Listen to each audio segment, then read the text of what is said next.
when plans for the Museum of the Bible, which opens to the public in Washington, D.C. on November 18, were first unveiled, many predicted it would be a big, glossy advertisement for fundamentalist Christianity. The museum was founded and part-funded by Steve Green, a prominent evangelical and president of Hobby Lobby, a chain of craft shops that in 2014 persuaded the Supreme Court that it deserved a religious exemption from a requirement in Obamacare that employers provide their workers with certain contraceptives.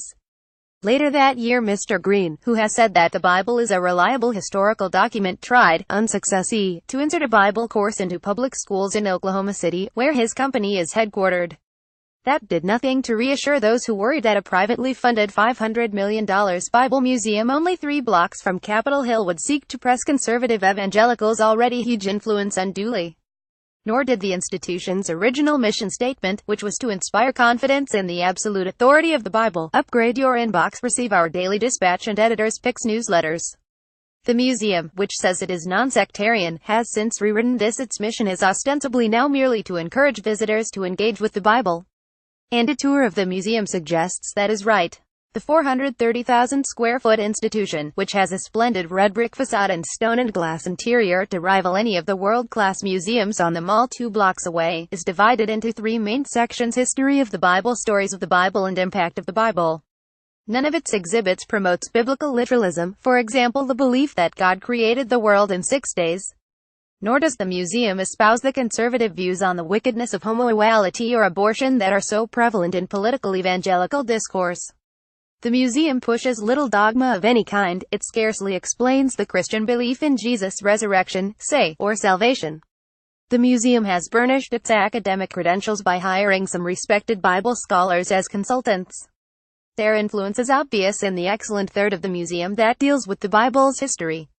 Brief, fact-based descriptions of how the Old and New Testaments came to be gathered, translated and spread throughout the world are scattered among a breathtaking collection of early scriptural artifacts, including a Gilgamesh tablet from the 2nd millennium BC and supposed shreds of the Dead Sea Scrolls. Some scholars believe the latter are fake. Accompanying placards signal that controversy and that research on the scrolls is ongoing. In recent months, the museum's Hall of Treasures has sparked new controversies. In July, after the Department of Justice accused Hobby Lobby of buying smuggled antiquities, the company forfeited the items and paid a $3 million fine. In a statement, it emphasized that the museum was a separate entity. But the museum has other flaws, which become evident in the sections focusing on Bible stories and impact. They include a pretty, evocative recreation of a first-century Jewish village and an immersive walk through the stories of the Hebrew Bible. These appear rather more faith-based, and so less academically rigorous. Throughout, there is a tendency to conflate biblical storytelling with historical fact. For example, a sign describing the prophets of the Old Testament states that God chose the prophets to speak on God's behalf to those with closed ears, blind eyes, and dull hearts. Not much biblical exegesis there. This points to another, associated problem.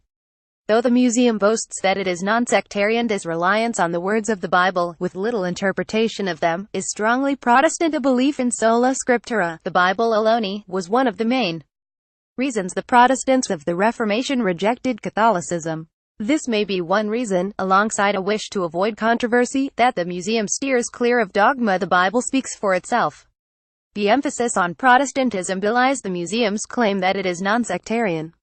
It also means that other religious traditions are given less prominence than they deserve. In a jog through the Bible's influence on the world, sections include fashion, art and science. The branches of Orthodox Christianity barely get a look in. The impact of the Bible on Islam, in which Abraham and Jesus are regarded as important prophets, is also largely absent.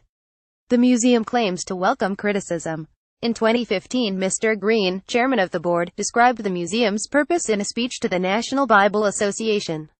The Bible tells us how we should live, he said, and if we can encourage a skeptical world to reconsider a book that can change our world, that's an exciting journey that we're on.